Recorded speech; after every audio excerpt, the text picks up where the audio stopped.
Hello, good people of YouTube. Mountbatten here, and today we're talking about the ship that broke the rules, which is the Tier 10 reward Japanese battleship, the Shikishima. Now, you might be thinking, well, what rule did the Shikishima break? Well, way back in the day, before I think the game was even an alpha or beta, there was a Q&A session held, and one of the questions asked was, what are going to be the largest set of guns in the game? And the response was, and I'm paraphrasing here, for the current time being, the Yamato is going to have the largest set of guns in the game at 18.1 inch or 460 millimeters, and they would maybe look at adding in something like the H-44, the 20-inch guns that ship was supposed to have, somewhere down the line. Well, we look at Hanover now, and it appears that we are down the line. So the community took that statement as the Yamato is going to have the biggest set of guns in the game, and that is it. And that was the seeming law of the land for a very long time. Of course, the game released, Yamato has been in the game since the start, and for several years she had the largest caliber of gun in the game. And it certainly seemed like the armor mechanics were designed with the Yamato in mind. Of course, 32 millimeter of plating being the threshold that the Yami could overmatch, and there were ships with plates that were a little bit thicker than that, so they could battle tank Yami, but still the Yami could still overmatch other parts of the ship, and so forth and so on. And then we started to get a couple of ships that would push the envelope. We got the Conqueror with her option to mount 457 millimeter guns, which are 18-inch guns, but they're not 460 millimeters, which means they cannot overmatch 32 millimeters of armor in the game's armor system. And we got a few more of these 457 millimeter guns, and we got some more and some more. Then eventually, we finally got the Shikishima, which is a ship armed with 20-inch guns. So this was a ship that finally got done just getting a little close to matching the Yamato, and it finally went over the Yamato's caliber of 18.1 inch with its 510 millimeter 20-inch guns. Now, of course, you could argue that the statement made by Wargaming so long ago, and I think even the person that answered that question doesn't even work with Wargaming anymore. Again, we were talking like literally 7 years ago now. And you could take that statement and say, well, they said they were, for the time being, sticking with the Yami, but looking at adding in larger calibers in the future. And that's a very easy argument. In fact, an argument I make often when the topic gets brought up. But for a very large part of the community, that was written in stone. No guns bigger than Yami's guns. And look where we are now. There's several ships with 20-inch guns, or even 19-inch guns if you look at that Hanover. But the only two ships armed with 18.1-inch guns are still the Yami and the Musashi. So why am I looking at this ship? Well, it is a still ship. It's a very, not hard ship to get, but it does take a hot minute to, of course, pick up a still ship. But right now, the Atlantico dockyard's going on, and if you buy through the dockyard or buy any phases of the dockyard, you can pick up some steel. Clan battles is getting ready to kick off here again in the future, and rank battles, I think, either just wrapped up or is about to wrap up. So there's a good chance that some of you might be getting close to finally getting that next steel ship, if you can afford it with or without the coupon. And speaking of the coupon does reset in 30 days, so there is that too. So I figured now would be a good time to take a look back at some still ships like the Shikishima and let you guys know what I think about them. And starting off with the Shikishima. So the Shikishima, what is it exactly? Well, what you see is almost what you get. This is in fact a Yamato hull for basically the entire hull layout, the armor, and the amount of hit points. It is essentially the Yamato, but we're still going to go through, talk about the slight differences here and there, and touch on the, of course, major components of the ship, such as the armor and such. So let's go ahead and get started with that. So like I just said, it's Yami. It's Yami's hull. You got a 32 millimeter bow with no extra armor platings or anything like that. 32 millimeter bow deck, 32 millimeter stern deck. Its mid deck is 57 millimeters, and its aft end deck is 50 millimeters, as well as its fore end deck. So again, if you're familiar with the Yami, it is actually a pretty well armored ship, especially for fire at range, which is what the Yami and the Shikishima certainly excel at. So they're very well armored for that.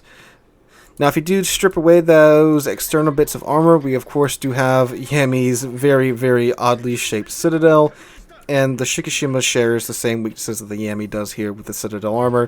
From close in, do not under any circumstances let any ship with mildly large or mildly penny guns get anywhere near you. So like ships like the Masva, the L-Bing even, cruisers with that hard-hitting AP, don't let them get anywhere near you because they are going to eat you alive. Normal cruisers are too, because the armor on this ship at close range is, of course, just not great at all. And you do have the cheek spot, where if you aim at just in front of the number 2 turret, even if the ship's angled, you can still pin through that and just get ate alive there from, again, anything with good AP. So, long range, excellent armor. Close range, very, very, very, very terrible armor. Alright, hit point, she has 97,200 hit points, just like the Yamato. And she has 55% torpedo damage reduction, which is, again, very, very, very nice. It's, again, a wonderful ship to eat a wall of torpedoes in.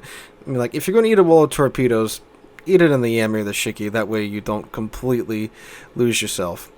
Alright, so obviously the biggest difference between the two ships is, of course, the main battery guns. You get 6 20-inch guns on the Shikishima. Some very, very large guns, indeed.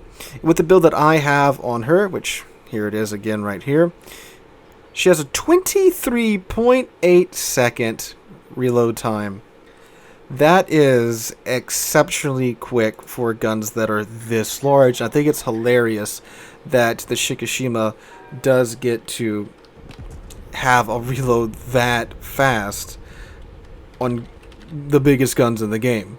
Now, what else is important to note about these guns is that they do have 2.1 Sigma, like the Yami, and they do also have pretty darn good dispersion. She has battlecruiser dispersion on these 20-inch guns, which means that, as you'll be seeing in the match that's going on in the background, the shells are exceptionally accurate, again with some massive shells too. Maximum dispersion at 26 kilometers is 232 meters. Maximum HE damage is 8,100. You have a 40% chance of causing a fire on the target. And you can pin 85 millimeters of armor with the HE on this thing. And it comes out the tubes at 765 meters a second. AP does a maximum damage of 19,400 and comes out the tubes at 765 meters a second as well. Secondary armaments, also where there's some differences between the Yami and the Shikishima. The Shikishima gets the 100mm secondaries of the Harugumo. And these are the guns where the shells come out the tubes at 1,000 meters a second, and they have some very excellent pins on these shells. You can pin 30 millimeters of armor with these secondaries. And you might be thinking, does that mean I can secondary build the Shikishima? Well, my very young viewer, before the Commander rework, yes, it was possible, and it was glorious. After the Commander rework, yes, it's possible, but unfortunately it's not as glorious. These secondaries were absolutely great at ripping destroyers apart, and even cruisers too, because, again, you can pin 30 millimeters with these secondaries without IFHE. It was fantastic for self-defense because the Yami and the Shikishima, they got these big old guns, but their turrets are very slow turning. Both have, well, with the build that I have on them, a 55-second turret rotation time, which is nowhere near fast enough to deal with any DDs that'll pop up next to you. But with these secondaries, oh my god, DDs would perish if they made an attempt at your life. And she got 20 of them too. A good number of these secondaries. And of course, she does have the 2x3 155s as well. And with both the 100s and the 155s, you could get them out to, I believe it's 11.3, 11.5 kilometers with a full secondary build, which I don't run them anymore, which if I don't run it, that should certainly tell you what I think about the secondary build in the Shikishima now. A defense, she has an A rating of 87. With those 100mm guns, she does pick up quite a bit in the A department in comparison to the Yamato. Is it going to be shooting down full squadrons? No, unfortunately not, but it is better than the Yami. Maneuverability, again, very similar to the Yami, 28.4 knots with a speed flag, 18.7 second rudder shift time, and a concealment range of 14.1 kilometers. That is with the mod and the commander skill. So, Oh, and her consumables too. Same as Yami. Fighter spotter, same heal that Yami gets. Heals 583 hit points per second. Active for 30.8 seconds, reloads in 76 seconds. And the damage con is active for 11 seconds, reloads in 76 seconds. Alright, so the Shikishima today. So now, this is a still ship. And there are quite a few good still ships that you can pick from. However, in my opinion, the Shikishima is probably like the second or third still ship I would recommend you pick up. Why?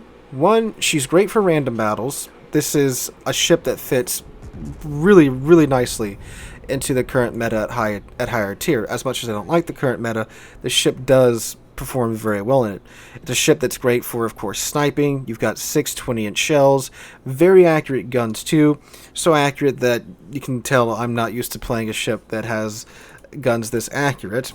My German Battleship Enjoy Yourself here, missing shots by assuming the shells are going to go all over the place. It's really been a hot minute since I played this ship. Can be used in competitive, although most would prefer Yami, because as nice as 6 20-inch shells are that do 19,400 maximum damage, which means if you get 2 citadels on the ship, you're doing 30, almost 40,000 damage with 2 shells hitting.